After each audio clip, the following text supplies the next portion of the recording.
Wall Street Journal is reporting that China is now accelerating production of submarines to attack the United States.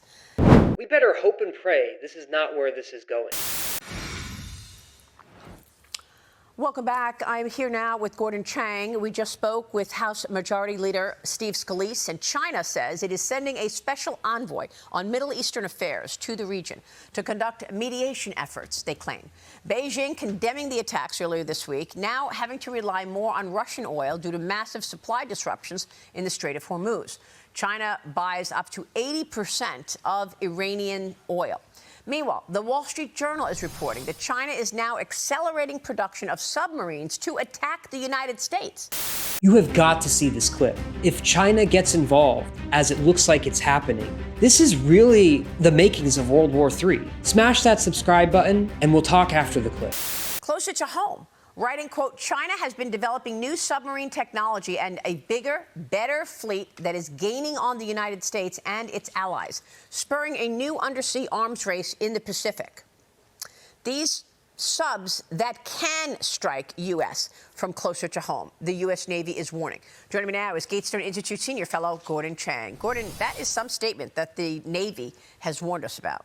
Yes. You know, the Chinese, they don't actually need better submarines. All they need to do is stay close to their shores in what they call the bastion areas, like the Yellow Sea. But obviously, they do want subs to be able to get closer to the U.S. And by the way, we have Chinese submarines in the Arctic, which would be very, very close to Alaska and the homeland. So this is really an important development. And we have got to make sure that we have got the attack subs that can take out those ballistic missile submarines of the Chinese. It's incredible. You know, the Gatestone Institute has reported that China armed Iran with advanced missiles. Every warhead carries Chinese components. We've reported on this program many times that China sends these components to Iran. The guidance systems, the propellant chemistry. China provided air defense systems to Iran. U.S. and Israeli strikes decimated them.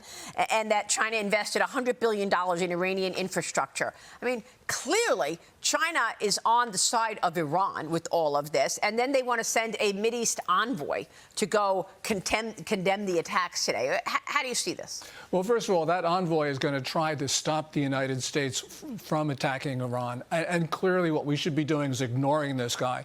You know, the Chinese are an enemy combatant. That's the way we should treat them.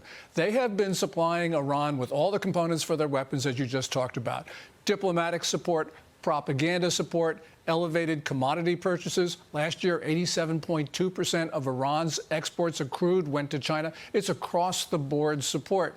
And so the United States just needs to say, look, we want to stop this. We have to also impose costs on China. Yeah, so why have we been buying drones from China for so long? I asked the chairman of the Intelligence Committee this yesterday. Rick Crawford was my special guest, and I want to get your take on this. I know at this point, we've stopped buying Chinese drones from DJI, but there are so many of them already in our arsenal. Here's what he told me yesterday. Watch this. Congressman, what about all of those drones right now in our arsenal that China made? The drone manufacturing has moved so fast. Heck, I've got companies in my district that were engaged in this 10 years ago, but they were outpaced by the Chinese. They wanted to be able to offer these products to American farmers, but they couldn't keep pace because the technology changed so quick, and they were outfunded. And they had to go a different direction with it. So now we're reliant on these Chinese drones. We can't continue with that type of footing. Do you believe this operation in Iran is as much about China? It's a very tenuous relationship. I know that they try to characterize this as an affable relationship, and I get it, because that personally they may have an exchange that may be favorable. But broadly speaking, the Chinese Communist Party is not our friend. This attack on Iran was not an attack on China, but it most certainly is an impact on China. Has had impact already, hasn't it? Oh, it certainly has. You know, China did with drones what it's done with a lot of other things: solar panels, medicines. What they do is they flood the market because they give subsidies to domestic producers. Yeah. That prevents us from developing our manufacturers. So, of course, DJI had 70, 85% of the international drone market because this was predatory policies. We need those tariffs that President Trump has been putting in place because that is an emergency. And I think the Supreme Court got that one wrong. Yeah, OK. So, and you know, to stop a president from using tariffs in an emergency when we've got emergencies all over the place, like 100,000 people dying of fentanyl every year. But let's talk about what's going on in China this week, because China's annual parliament meeting is beginning today in Beijing. Leaders there are expected to discuss and approve policies which they say will expand China's economy. They've got growth targets on the economy of between 4.5% and 5%. Gordon, is there any way in hell that China's economy is growing 5% right now, in your view? No, that's what they reported for last year, 5.0. It was maybe 2.5 if they were lucky. Maybe there was no growth at all. You know, there was a Harvard Kennedy scholar who came back from a tour of China at the end of last year. He reported that the overall unemployment rate in China now is 20%. If you look at unemployment of 20% overall, which means that youth unemployment is probably double that. That's inconsistent with the notion of 5.0% growth. Yeah. You know, they can say 4.5, 5.0 for this year, but it's probably going to be negative, and especially because China's in a deflationary period. By the way, with all of the problems in the Strait of Hormuz, gas prices in China up 11.0%.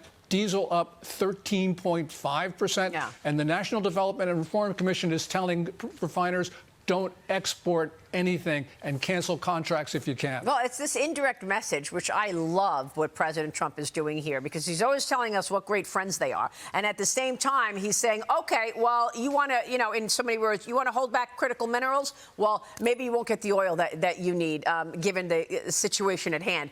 Axios sounding the alarm over the Pentagon's ban on Anthropic, saying that it could hurt America's AI advantage over China.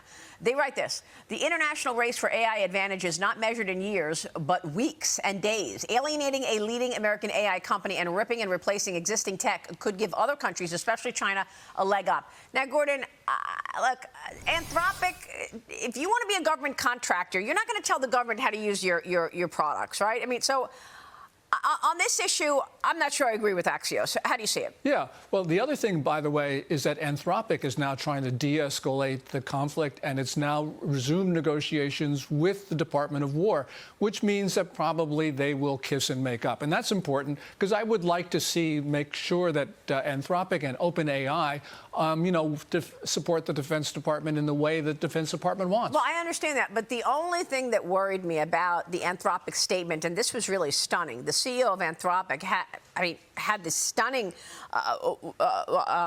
ways to say that they don't want Claude, its main product, to be used for mass domestic surveillance. Also, the autonomous firing of weapons. Now, we know the Chinese are using AI for that particular purpose. Yeah. So it's important that we be able to use our AI in the ways that the Chinese are. It's just really important. Well, I think Anthropic needs to explain itself. You can't just say and suggest that the U.S. is doing mass domestic surveillance without explaining. Look, as a rabbi, as a Jewish person, it's a little bit awkward for me to say it all starts and it all ends with the Jews. But you can see what's going on here. I mean, you have the superpower of America.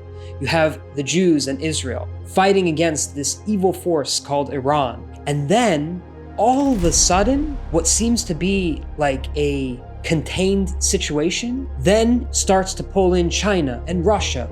And you hear about more countries in the Middle East getting involved. And all of a sudden, you see physically that the state of Israel and the Jewish people are literally physically at the center of the world shaking. This little country with 9 million people, that's roughly the size of New Jersey, is the center of the world, as it says in the Torah. So at the end of the day, we all have to hope and pray that God blesses all those who need to make the right decisions, who are God's vessel in this great event.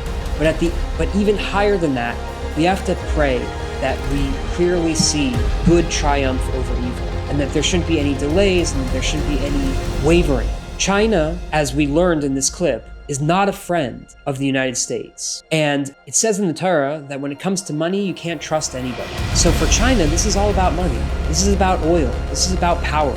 And Israel is at the center of it. Because Iran and all of its proxies, for them, this is a religious war. Make no doubt about it. This is not, for them, it's not about money. For them, this is about their belief in whatever they believe in, and that Israel is the enemy. So ultimately, they will be the target.